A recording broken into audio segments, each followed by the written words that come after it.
السلام علیکم ورحمۃ اللہ وبرکاتہ.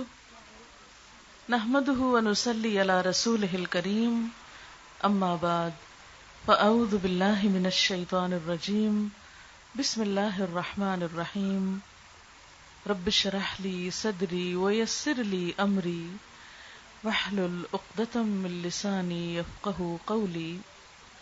ان الحمد للہ نحمده ونستعینه ونستغفره ونعوذ باللہ من شرور انفسنا ومن سیئات اعمالنا من يهده الله فلا مضل له ومن يضلله فلا هادي له واشهد ان لا اله الا الله واشهد ان محمدا عبده ورسوله. يا ايها الذين آمنوا اتقوا الله حق تقاته ولا تموتن الا وانتم مسلمون. يا ايها الناس اتقوا ربكم الذي خلقكم من نفس واحدة وخلق منها زوجها وبث منهما رجالا كثيرا ونساء واتقوا الله الذي تساءلون به والارحام ان الله كان عليكم رقيبا. يا أيها الذين آمنوا اتقوا الله وقولوا قولا سديدا يصلح لكم أعمالكم ويغفر لكم ذنوبكم ومن يطع الله ورسوله فقد فاز فوزا عظيما. شروع کرتی ہوں اللہ کے نام سے جو بے انتہا مہربان نہایت رحم فرمانے والا ہے. بے شک تعریف اللہ تعالی کے لیے ہے. ہم اسی کی حمد و ثنا کرتے ہیں اور اسی سے اپنے گناہوں کی معافی چاہتے ہیں. ہم اسی سے مدد چاہتے ہیں اور اپنے گناہوں کی معافی طلب کرتے ہیں. حقیقت یہ ہے کہ جس کو وہ سیدھا راستہ دکھا دے اسے کوئی بھٹکا نہیں سکتا اور جس کو وہ بھٹکا دے اسے کوئی سیدھے راستے پر لا نہیں سکتا. اور میں گواہی دیتا ہوں کہ اللہ کے سوا کوئی معبود نہیں اور میں گواہی دیتا ہوں کہ محمد صلی اللہ علیہ وسلم اللہ کے بندے اور اس کے رسول ہیں. اے لوگو جو ایمان لائے ہو اللہ سے ڈرو جیسا کہ اس سے ڈرنے کا حق ہے اور تم کو موت ہرگز نہ آئے مگر اس حال میں کہ تم مسلمان ہو. اے لوگو اپنے رب سے ڈرو جس نے تمہیں ایک جان سے پیدا کیا اور اس سے اس کا جوڑا بنایا اور پھر ان دونوں سے بہت سے مرد اور عورتیں دنیا میں پھیلا دیے. اس پالنے والے اللہ کی ناراضگی سے ڈرتے رہنا جس کا نام لے کر تم ایک دوسرے سے اپنے حقوق مانگتے ہو اور رشتہ داروں کے حقوق کے بارے میں خاص طور پر خدا سے ڈرو. یقین جانو اللہ تمہاری نگرانی کر رہا ہے. اے ایمان والو اللہ سے ڈرو اور سیدھی بات کیا کرو. اللہ تعالیٰ تمہارے اعمال کی اصلاح فرما دے گا اور تمہارے گناہوں پہ معافی کا پردہ ڈال دے گا. اور جو اللہ اور اس کے رسول کی اطاعت اور فرما برداری کرے گا وہ عظیم الشان کامیابی سے ہمکنار ہوگا. معزز خواتین، اس وقت جو عبارت میں نے آپ کے سامنے پڑھی ہے یہ خطبہ نکاح کی عبارت ہے. شادی کے موقع پر یہ مسنون خطبہ پڑھا جاتا ہے. عموماً مردوں کی محفل میں ہی پڑھا جاتا ہے اور مرد ہی سنتے ہیں، خواتین کو کم ہی سننے کا موقع ملتا ہے. پھر یہ کہ عربی میں پڑھا جاتا ہے، اس لیے جو سنتے بھی ہیں ان میں سے اکثریت سمجھتے ہی نہیں ہے کہ کہا کیا گیا ہے. حالانکہ ہمارے دین میں کوئی بھی بات ایسی نہیں کہ جو بغیر کسی مقصد کے کہی گئی ہو. اللہ تعالیٰ نے قرآن پاک میں ہمیں بتایا ہے کہ ما یلفظ من قول الا لدیہ رقیب عتید. کوئی لفظ کسی انسان کی زبان سے نہیں نکلتا مگر ایک حاضر باش نگران فوراً اس کو لکھ لیتا ہے. انسان کے لفظ لفظ کو لکھا جا رہا ہے، اللہ تعالیٰ کے ہاں ریکارڈ ہو رہا ہے. تو یہ کیسے ہو سکتا ہے کہ شادی کے موقع پر ایک برا خطبہ پڑھا جائے اور پھر اس کا کوئی مقصد نہ ہو؟ وہ فرشتے لکھ لیں تو کس میں لکھیں گے؟ حسنات میں لکھیں گے، نیکیوں میں لکھیں گے، یا پھر انسان کے دوسری طرف لکھیں گے؟ تو کوئی بھی ایسی چیز جو ہم منہ سے بولتے ہیں اگر وہ لکھی جاتی ہے تو پھر دو طرح کی ہو سکتی، یا تو با مقصد یا پھر بے مقصد. تو یہ خطبہ کوئی بے مقصد نہیں پڑھا جاتا، اس میں اللہ کا کلام ہے، نبی صلی اللہ علیہ وسلم کے الفاظ ہیں. یہ کیسے ہو سکتا ہے کہ یہ ایسے ہی پڑھ دیا جائے؟ ٹھیک ہے، جہاں بھی اللہ کا کلام پڑھا جاتا ہے وہاں پر خیر و برکت نازل ہوتی ہے، ثواب ملتا ہے، دلوں کو سکون آتا ہے، یہ تو اس کلام کا خاص معجزہ ہے نا، اس کی خاص برکتیں ہیں جو کسی اور بات میں، کسی اور کلام میں نہیں ہیں. لیکن پھر بھی اصل بات یہ ہے کہ ہمارا دین ہمیں زندگی کے ہر معاملے میں رہنمائی دیتا ہے کہ ہمیں اپنی زندگی کس طرح گزارنی ہے. شادی کے موقع پر ہمیں کیا کرنا چاہیے، اس سلسلے میں ہمیں بہترین رہنمائی یہاں پر دی گئی ہے. سوال یہ پیدا ہوتا ہے کہ شادی کے موقع پر یہ خطبہ کیا بتاتا ہے ہم کو، اس کو کیوں پڑھا جاتا ہے، اس میں کیا کہا گیا ہے، کیا تعلیم ہے، کیا سکھایا گیا ہے، ہمارے لیے کیا رہنمائی ہے. کیونکہ نبی صلی اللہ علیہ وسلم ہادی برحق ہے، قرآن کتاب ہدایت ہے. اللہ تعالیٰ نے بندوں کو پیدا کرنے کے بعد ایسے ہی نہیں چھوڑ دیا کہ بھٹکتے پھریں، بندوں کی ہدایت کا انتظام فرمایا. پھر یہ ہے کہ ہمارا دین ہمیں صرف یہ نہیں بتاتا کہ اللہ کی عبادت مسجد میں کر لو یا کسی خاص موقع پہ کر لو. ہمارے دین میں تو لوگوں کے ساتھ اچھا معاملہ کرنا بھی ایک عبادت ہے، وہ بھی باعث اجر ہے. شادی کرنا بھی عبادت ہے، بچے پیدا کرنا بھی عبادت ہے، بچوں کی صحیح تعلیم و تربیت کرنا بھی عبادت ہے. کیونکہ ان میں سے جو بھی کام انسان چھوڑ دے، نہ کرے یہ سمجھ کر کہ ثواب زیادہ ہوگا، مثلا اگر کوئی یہ کہے کہ شادی نہ کرنے سے ثواب زیادہ ہوگا، تو آپ صلی اللہ علیہ وسلم نے فرمایا کہ النکاح من سنتی، نکاح میری سنت ہے، فمن رغب عن سنتی فلیس منی، جو میری سنت سے منہ موڑے یعنی اس کو ناپسند کرے تو اس کا مجھ سے کوئی تعلق نہیں. تو ہمیں ان میں سے جو کام بھی اللہ کی مرضی کے مطابق ہیں، اس کے بتائے ہوئے طریقے کے مطابق ہیں، وہ سارے ہی کام عبادت ہیں. اسی طرح اگر کوئی شخص یہ کہے کہ میں نہیں بچے پیدا کرتا، تو جان بوجھ کے اولاد کو بند کر دینا اور پیدا نہ کرنا یہ کوئی عبادت نہیں ہے بلکہ الٹا پوچھ ہے. تو ہم دیکھتے ہیں کہ ہمارے دین میں عبادت صرف مسجد میں نہیں ہوتی، عبادت گھر کے اندر بھی ہوتی ہے. عبادت صرف نماز کے ذریعے نہیں ہوتی، عبادت شادی کر کے، بچے پیدا کر کے، ان کی صحیح تعلیم و تربیت کر کے بھی ہوتی ہے. مثلا اگر کوئی شخص یہ کہے کہ نہیں مجھے تو عبادت کا بہت شوق ہے، مجھے کوئی پرواہ نہیں، میرے بچے جو جی چاہے کریں، ان کو پیدا تو کر دیں اور اس کے بعد انہیں چھوڑ دیں جو مرضی کرنے کو، تو ایسے شخص کی پوچھ ہوگی. قرآن پاک میں اللہ تعالیٰ فرماتے ہیں یا ایھا الذین آمنوا قوا انفسکم واہلیکم نارا، اے لوگو جو ایمان لائے ہو بچاؤ اپنے آپ کو، یعنی پہلے خود، واہلیکم اور اپنے بال بچوں کو، نارن آگ سے، وقودھا الناس والحجارہ جس کا ایندھن انسان اور پتھر ہوں گے، علیہا ملائکۃ غلاظ شداد جس پر سنگ دل سخت زور آور فرشتے مقرر ہیں، لا یعصون اللہ ما امرہم اللہ جو ان کو حکم دیتا ہے وہ نافرمانی نہیں کرتے، ویفعلون ما یؤمرون اور جو کچھ حکم دیے جاتے ہیں وہ کر کے دکھاتے ہیں. تو اس سے کیا پتہ چلتا ہے؟ بچوں کی، گھر والوں کی خبرگیری کرنا بھی ایک عبادت ہے، نہ کرنے میں بڑی سخت پکڑ ہے. اسی طرح دنیا کے اور بہت سے کام، مثلا اگر کوئی شخص کہے نہیں مجھے تو عبادت کا بہت شوق ہے اس لیے میں کوئی جاب نہیں کرتا، کوئی نوکری نہیں کرتا، کوئی کمائی نہیں کرتا، کوئی تجارت نہیں کرتا، یہ سب دنیا داری کے کام ہیں، میں تو بیٹھا ہوں مسجد میں جا کر روز کہ میں عبادت کرنے لگا ہوں. ہمارے دین میں عبادت کا یہ کانسیپٹ نہیں ہے کہ آپ بیوی بچوں کو رلنے کو چھوڑ دیں اور ان کی ذمہ داری نہ نبھائیں. اس لیے ہمارے دین میں دنیا کے کام کرنا بھی عین عبادت ہے. ہاں بس فرق یہ ہے کہ وہ اللہ تعالیٰ کے بتائے ہوئے طریقے کے مطابق ہوں، اس کے خلاف نہ ہوں. مثلا اگر شادی کر رہے ہیں تو شادی میں ایسے کام نہ کیے جائیں جو اس کو ناراض کرنے والے ہوں، تجارت میں وہ طریقے نہ اختیار کیے جائیں جو اس کو پسند نہیں، اور اسی طرح باقی تمام زندگی میں بھی. یعنی ہمارے یہی کام جو ہم دنیا کے کرتے رہتے ہیں یہ سب عبادت ہو سکتے ہیں، اجر و ثواب کا باعث ہو سکتے ہیں اگر ہم ان میں اللہ اور اس کے رسول صلی اللہ علیہ وسلم کے بتائے ہوئے طریقوں کے مطابق چلیں. اب چلیے تھوڑا سا دیکھ لیتے ہیں کہ اس موقع پہ پھر کیا کرنا چاہیے. اسی خطبے کی روشنی میں تھوڑی سی باتیں دیکھ لیتے ہیں. سب سے پہلے تو اس میں اللہ تعالیٰ کی تعریف اور شکر ادا کیا گیا ہے کیونکہ خوشی کا موقع ہے نا.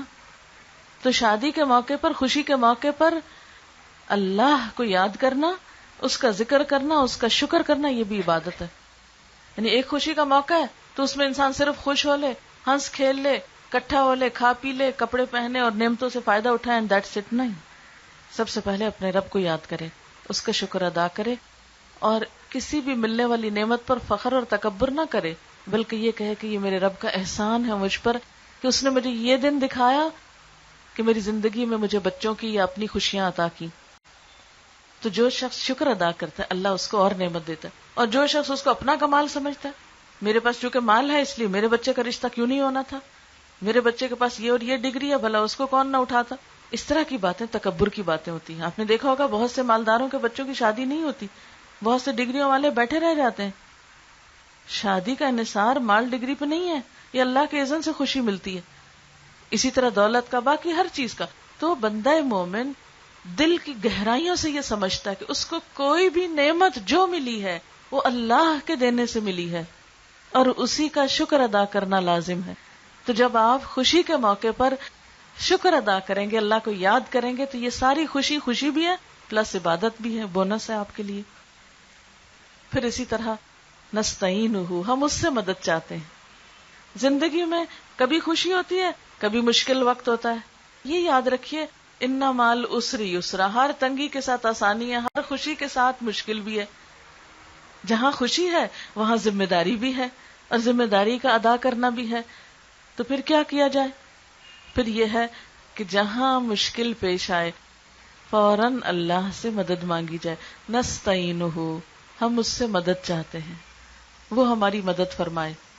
بندہ مومن مشکل سے مشکل ترین حالات میں مایوس نہیں ہوتا، کبھی غم کی شدت بھی ہو، تکلیف کی انتہا بھی ہو، ہمیشہ پر امید رہتا ہے، اس میں ضرور میرے لیے کوئی بھلائی ہے۔ اللہ تعالیٰ بندوں پہ ظلم کرنے والا نہیں، لیس اللہ بالظلام للعبید، اللہ اپنے بندوں کے لیے ہرگز ظلم کرنے والا نہیں ہے۔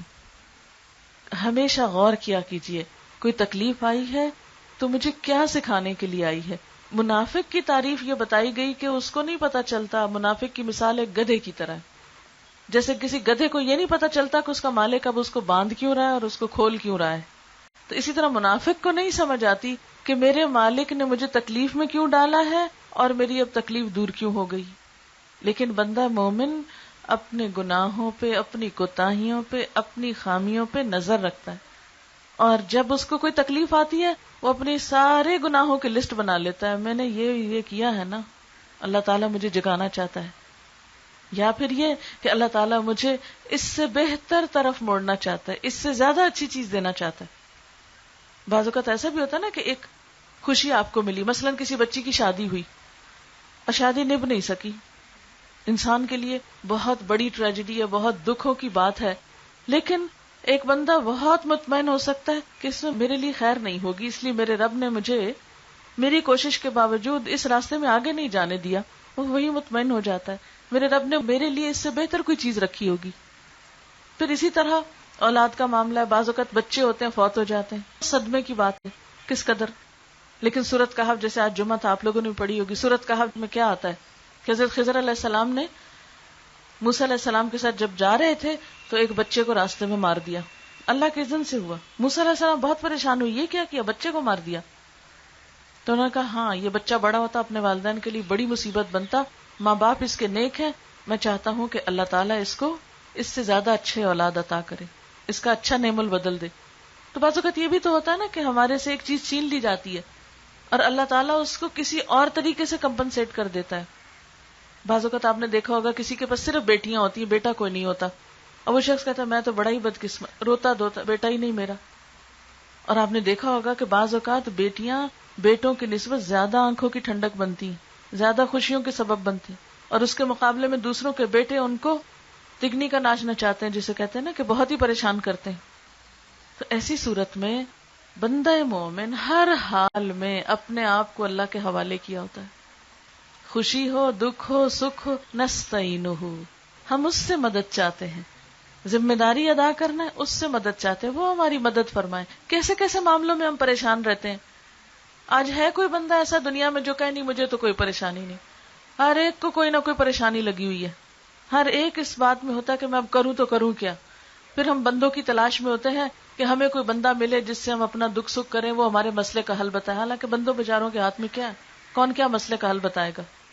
ایسی صورت میں کیا کرنا چاہیے، اللہ تعالیٰ کہیں دور نہیں ہے، کچھ بھی دور نہیں ہے، نحن اقرب الیہ من حبل الورید، ہم اس کی شاہ رگ سے بھی زیادہ اس کے قریب ہیں.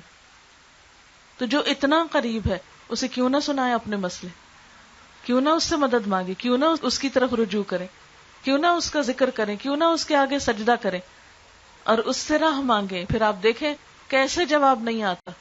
لیکن ہوتا یہ ہے کہ جب ہم پریشان ہوتے ہیں تو بس پریشان رہتے ہیں اور پھر بے چین ہوتے رہتے ہیں, لیکن توفیق نہیں ہوتی کہ اٹھ کے دعا مانگ لیں, توفیق نہیں ہوتی کہ 2 نفل پڑھ لیں, توفیق نہیں ہوتی کہ جا کے کچھ صدقہ کر دیں.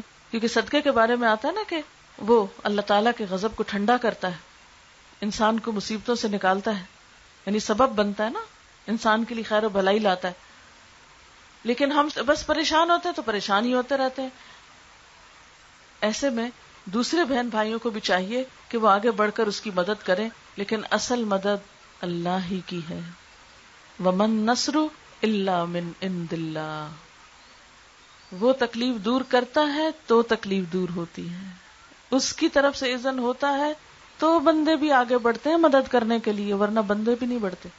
اس لیے سب کو اپنے پلے باندھ لینی چاہیے ایک بات, اور ایک چیز ہمیشہ ذہن میں تازہ رہنی چاہیے جو کبھی بھی نہیں نکلنی چاہیے, کہ چھوٹی تکلیف ہو یا بڑی, معمولی مسئلہ ہو یا گمبھیر مسئلہ ہو, بس اللہ سے مدد مانگنا نہیں بھولنا. اچھا ایک ہوتا ہے نا ہم بے دلی کے ساتھ, اچھا کسی نے وظیفہ بتا دیا, بس گنتی پوری کرتے رہتے ہیں بیٹھ کے, اور کیا یقین اعتقاد کرتے ہیں یہ گنتی پوری ہو تو مسئلہ حل ہو جائے گا. اس دعا میں اس ذکر میں کوئی خشوع و خضوع نہیں ہوتا, بس نمبر اس کو کاؤنٹ کرتے رہتے ہیں, اتنا ہو جائے اتنا ہو جائے. نہیں, اس میں بھی ہونا کیا چاہیے کہ ٹھیک ہے اللہ کا ذکر جو بھی آپ کریں, لیکن مایوس نہ ہوں, دل کی گہرائیوں سے شعور سے پکارے, کیونکہ اللہ تعالیٰ غافل دل کی دعا نہیں سنتا. تو شادی کے موقع پر بھی جتنی وریز ہیں آپ کی, جتنی فکریں ہیں, جو بھی خوف ہیں, جو بھی اندیشے ہیں, سب اٹھا کے اللہ کے حوالے کر دی. یا اللہ آپ جانتے ہیں, نستعینو, ہمیں تو آپ کی مدد چاہیے, آپ ہی سب سیدھا کر دیں. اور وہ کرے گا. ونستغفرہ, اور ہم اس سے معافی چاہتے ہیں, بخشش مانگتے ہیں. کیوں؟ اس لیے کہ خوشی کا موقع وہ ہمیں دیتا ہے, یعنی وہ تو ہم کو خوشی عطا کرتا ہے, اور ہم خوشی کے موقع پہ زیادہ گناہ کرتے ہیں, زیادہ غلط کام کرتے ہیں. عموماً کیا ہوتا ہے جب شادی کا موقع آتا ہے, رشتوں کی جب دیکھنے کی باری آتی ہے, ایک کے گھر جا رہے ہیں, اس کو دیکھ رہے ہیں, اس کو دیکھ رہے ہیں. اچھا جب دیکھ کے آتے ہیں سب گھر والے انتظار میں بیٹھے ہوتے ہیں, اچھا کوئی خبر لائیں. اب خبر لانے والے کیا خبریں لا رہے ہوتے ہیں, ایک ایک چیز پہ دوسرے کی تبصرہ ہو رہا ہوتا ہے, بیچ میں کچھ مذاق بھی اڑایا جا رہا ہوتا ہے, اس کی تو ناک ایسے, اس کے تو کان ایسے, اس کے تو بال ایسے, اس کا تو شکل ایسی. اللہ کی بنائی ہوئی تخلیق پہ کیسی کیسی باتیں ہم کرتے ہیں, اور ڈرتے نہیں, اور بھول جاتے ہیں کہ کسی لڑکی کے نقص نکالنا تو لڑکی کا قصور نکالنا نہیں ہے, یہ تو پھر بات جاتی ہے اوپر جس نے بنایا اس کو. پھر بعض اوقات ہم دوسروں کو ویسے حقیر سمجھتے ہیں کسی وجہ سے, مال کی کمی کی وجہ سے یا دنیاوی اعتبار سے پیچھے ہونے کی وجہ سے. کبھی کوئی سوچے کہ ہمارے پاس جو کچھ آیا وہ کہاں سے آیا, وہ بھی تو اسی نے دیا ہے نا, اپنا کیا کمال ہے, کچھ بھی تو نہیں. اس لیے نستغفرہ, ہم اس سے بخشش چاہتے ہیں. پھر آپ دیکھیے جو جو شادی کی تیاری ہوتی ہے کیسی کیسی حدیں توڑتے ہیں ہم. بعض اوقات خرچ کرنے کو خود نہ بھی ہو تو قرضے لے کے خرچ کر لیتے ہیں. بعض لوگوں کو میں نے دیکھا ہے کہ سود تک پہ قرضہ لیتے ہیں شادی کرنے کے لیے, اور خوب دل کھول کے لٹاتے ہیں. بعض اوقات اس لٹانے میں اسراف بھی شامل ہوتا ہے, فضول خرچی کرتے ہیں, جو نہیں خریدنا چاہیے وہ خرید بیٹھتے ہیں. حتیٰ کہ شادی تو دور کی بات, شادی سے پہلے آپ دیکھیے منگنیوں میں کیا کچھ ہوتا ہے, پھر ہر عید بقرعید پہ کیا ہوتا ہے, مجھ سے زیادہ آپ جانتے ہیں. سارا سارا دن بازاروں میں گزرتا ہے, نمازیں جاتی ہیں, بے ضرورت کی چیزیں خریدتے ہیں بلا ضرورت, جن کو ساری عمر پھر سٹوروں میں رکھ چھوڑتے ہیں, استعمال میں بھی نہیں لاتے. کیا حساب نہیں دینا ہم کو؟ لیکن ہم سوچتے بھی نہیں کہ ہم غلط کر رہے ہیں. قرآن پاک میں اللہ تعالیٰ فرماتے ہیں ان المبذرین کانوا اخوان الشیاطین, بے شک فضول خرچ لوگ شیطان کے بھائی ہیں. شیطان کے بھائی, یہ کوئی معمولی بات ہے؟ اللہ تعالیٰ کسی کو شیطان کا بھائی کہہ دے, ہاں, یہ ایسے ہی کوئی کہے تم چور کے بھائی ہو, تم قاتل کے بھائی ہو, تمہیں کبھی اچھا لگے؟ لیکن شیطان نے اپنا نام بھی ہمارے دلوں میں بڑا خوبصورت کر دیا ہے. جب ہم کہتے ہیں نا شیطان کے بھائی, تو ہم اس کو ٹیک اٹ ویری لائٹلی. کیا ہوا شیطان؟ کیونکہ ہم تو پیار سے اپنے بچوں کو بھی شیطان کہتے رہتے ہیں. یعنی لفظ شیطان ہمارے نزدیک بہت بڑی بات نہیں ہے، حالانکہ قرآن پاک میں شیطان کو کیا کہا گیا ہے؟ عدو مبین، کھلا دشمن، جس کی دشمنی میں کچھ شک نہیں. دشمن کے بھائی ہو تم، گویا اپنے دشمن آپ ہو.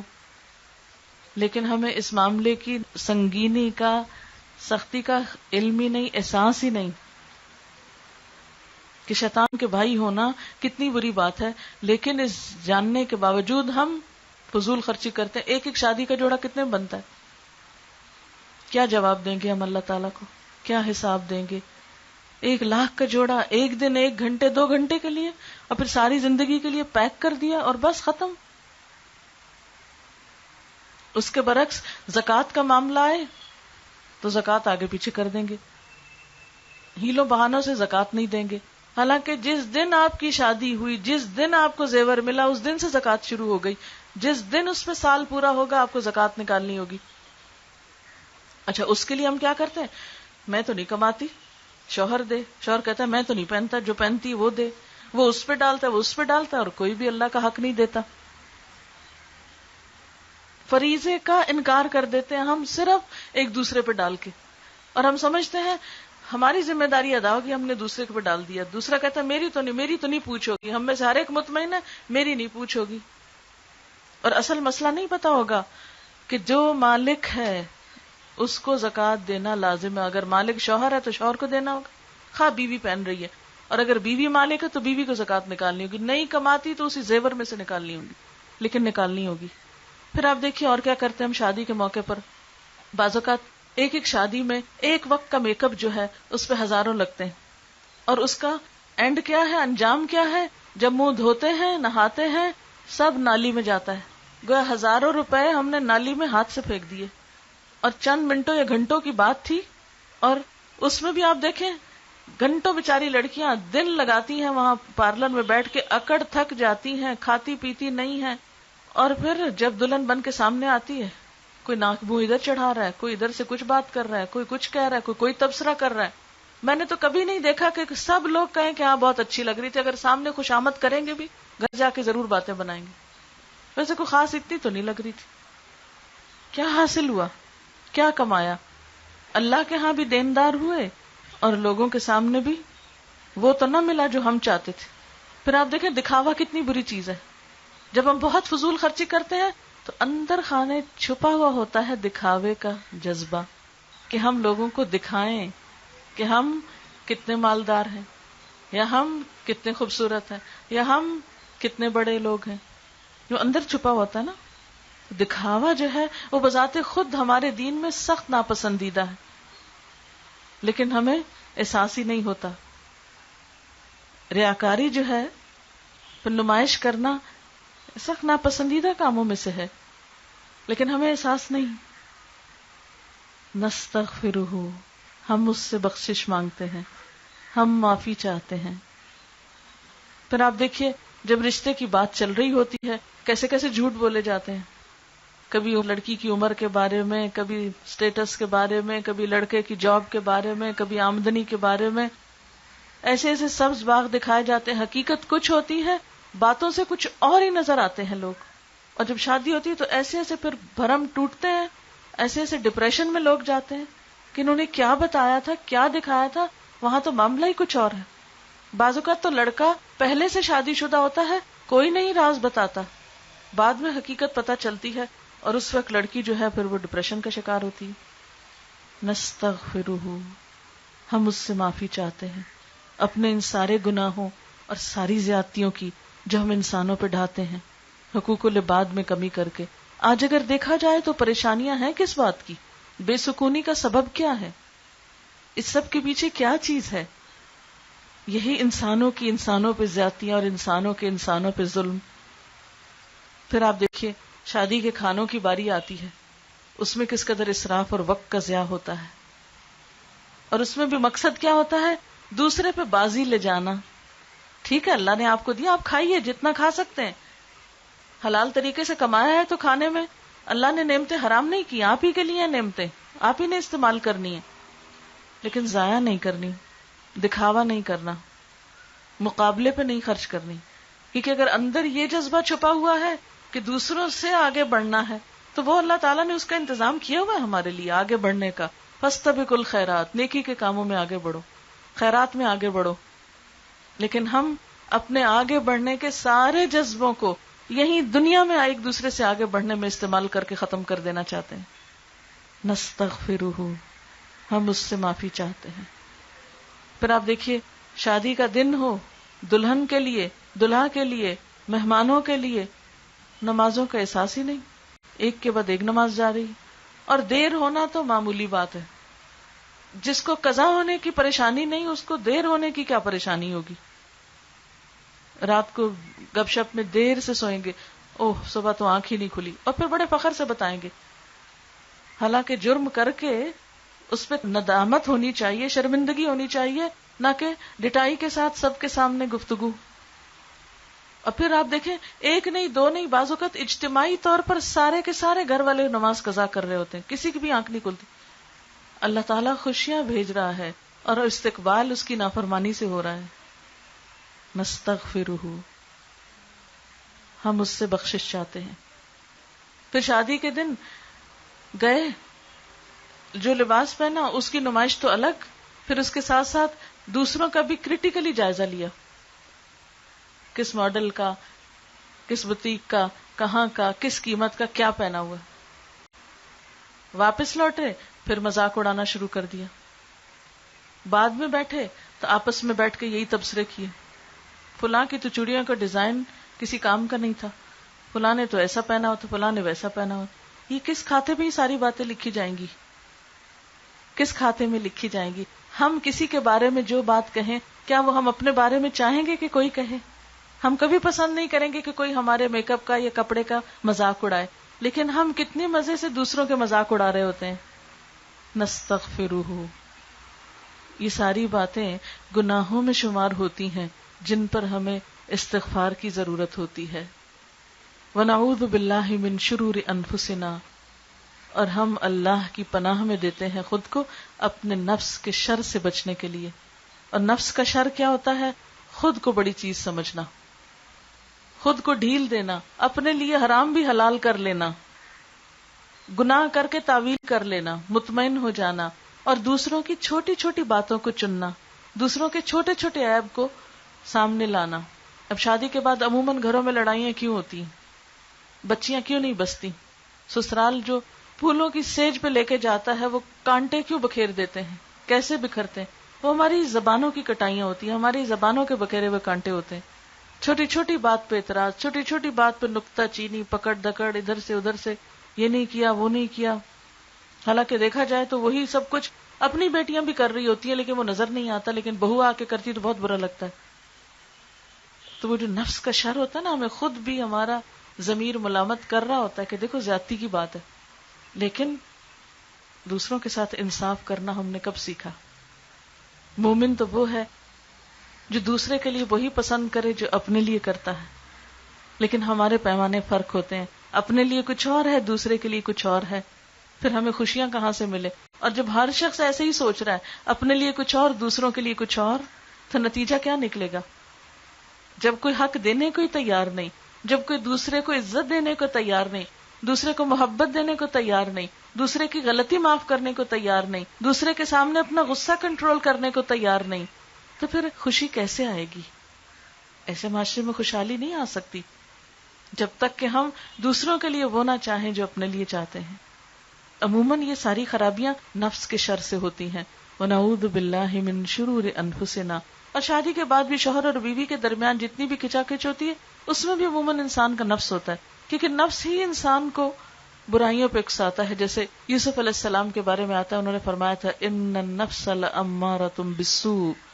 میں اپنے نفس کو بری ذمہ قرار نہیں دیتا، کیونکہ نفس تو انسان کو برائی پہ اکساتا ہی ہے. ومن سیئات اعمالنا. اور اپنے اعمال کی برائیوں سے ہم اپنے آپ کو بچا کے اللہ کی پناہ میں دیتے ہیں. اعمال کی برائیاں، برے کاموں کے برے نتیجے، ان سب سے بچنے کے لیے ہم اللہ کی حفاظت میں خود کو دیتے ہیں. کیونکہ یہ تو نہیں ہو سکتا نا کہ آپ کانٹے بکھیریں، مثلاً آپ چھلکا پھینک دیں اور کہیں نہیں میں تو نہیں اس سے پھسلوں گی.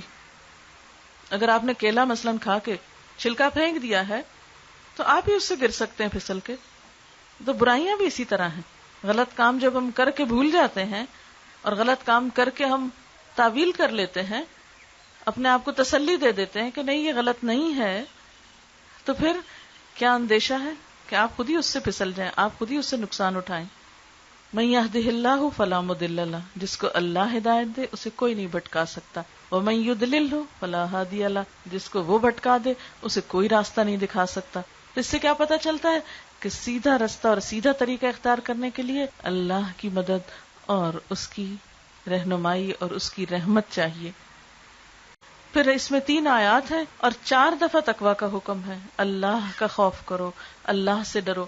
اور یہ حقیقت ہے کہ جب تک اللہ کا ڈر نہ ہو اس وقت تک کوئی بھی شخص بندوں کے ساتھ انصاف نہیں کر سکتا. اللہ کا ڈر ہی ایسا ہے کہ اس کو حساب دینا ہے, اس نے پوچھنا ہے, اس کے سامنے حاضر ہونا ہے, اس کے ہاتھ میں جزا اور سزا ہے, وہ سب چیزوں کا مالک خود ہے. مالک یوم الدین ہر روز نماز میں سورۃ الفاتحہ میں پڑھتے ہیں, اس کے سامنے جا کے پیش ہونا ہے. تو پھر کیا ہوگا؟ جب تک کہ ہم پوری طرح احساس نہیں کریں گے بات نہیں بنے گی. عموماً ہم سمجھتے ہیں کہ شادی کے بعد خوشیاں جو ہیں زیادہ اچھے کپڑے پہن کے ملتی ہیں یا گھومنے پھرنے سے ملتی ہیں.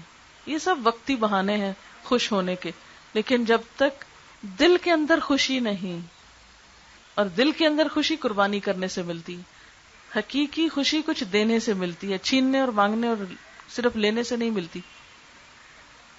یعنی 2 طرح کی خوشی ہوتی ہے نا, ایک ظاہری اور وقتی, جو عموماً ہمیں کب ملتی ہے؟ جب ہم کسی سے کچھ لے لیتے ہیں, کچھ چھین لیتے ہیں. اچھا چلے چھینے نہ بھی, ہمیں کچھ مل گیا, خوشی ہوتی ہے. یہ خوشی ہوتی ہے ستی. اور ایک خوشی آپ کو ملتی ہے جو آپ کسی کو کچھ دیتے ہیں. جب آپ دے رہے ہوتے ہیں نا تو اس وقت ایسے لگتا ہے جیسے ہمارے ہاتھ سے کچھ جا رہا ہے, وہ نفس کو ناگوار ہوتا ہے. لیکن جب دے چکتے ہیں پھر آپ کمپیئر کیجئے اس خوشی کو جو کسی چیز کے ملنے پہ آپ کو ملی اور اس خوشی کو جو کسی کو کچھ دے کے ملی. ایک بالکل وقتی اور عارضی ہے, اور ایک پائیدار ہے جو دل کی اندر تک جا کے ٹھنڈک ڈالتی ہے. لیکن یہ جو دوسری قسم کی خوشی حاصل کرنا ہے کچھ دے کے, کبھی انسان مال دیتا ہے, کبھی وقت دیتا ہے, کبھی علم دیتا ہے, کبھی کچھ مختلف, اور گھریلو اور خاندانی زندگی میں اپنے بہت سے جذبات خواہشات کی قربانی دیتا ہے. ویسے شادی کے بعد اب لڑکی کا دل چاہ رہا ہے میکے جانے کرو, سسرال کی مرضی نہیں ہے, اب جذبات کو تھوڑا قابو رکھنا پڑے گا نا. بہت ساری چیزیں انسان کو, مثلا شوہر کی مرضی کچھ اور ہے, آپ کی مرضی کچھ اور ہے.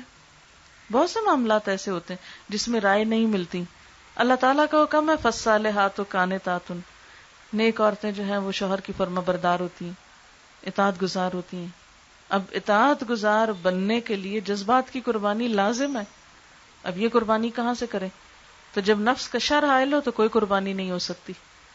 قربانی کرنے کے لیے اپنے نفس کے, اپنے دل کے, اپنے جذبات جو ہیں ان کو کنٹرول رکھنا ضروری ہوتا ہے. تو بہرحال شادی کا موقع جہاں خوشیوں کا موقع ہے, وہاں اللہ کی نعمت بھی ہے, وہاں انسان پہ کچھ ذمہ داریاں بھی عائد کرتا ہے. یہ موقع اجر و ثواب کمانے کا بھی ہے. اور یاد رکھیے کہ اجر و ثواب صرف حقوق اللہ کو ادا کر کے نہیں, حقوق العباد کو ادا کر کے بھی ملتا ہے. اور شادی شدہ زندگی تو ہے ہی حقوق العباد کی ادائیگی. دونوں ایک دوسرے کو دیتے ہیں تو خوشیاں پاتے ہیں. اللہ تعالیٰ سے دعا ہے کہ ہمیں بہترین انسان, بہترین مسلمان بنائے. وآخر دعوانا ان الحمد للہ رب العالمین. سبحان اللہ والحمد للہ ولا الہ الا اللہ واللہ اکبر ولا حول ولا قوة الا باللہ العلی العظیم. اللہم صل علی محمد وعلی آل محمد کما صلیت علی ابراہیم وعلی آل ابراہیم انک حمید مجید. اللہم بارک علی محمد وعلی آل محمد کما بارکت علی ابراہیم وعلی آل ابراہیم انک حمید مجید. ربنا آتنا فی الدنیا حسنۃ وفی الآخرۃ حسنۃ وقنا عذاب النار. ربنا لا تزغ قلوبنا بعد اذ ہدیتنا وہب لنا من لدنک رحمۃ انک انت الوہاب. ربنا هب لنا من ازواجنا وذرياتنا قرة اعين واجعلنا للمتقين اماما یا حی یا قیوم برحمتک نستغیث لا الہ الا اللہ انت الحلیم الکریم سبحان اللہ رب العرش العظیم والحمد للہ رب العالمین رب نسألک موجبات رحمتک وعزائم مغفرتک والغنیمة من كل بر والسلامة من كل اسم لا تدع لنا ذنبا الا غفرته ولا هما الا فرجته ولا حاجة هي لك ردا الا قضيتها یا ارحم الراحمین۔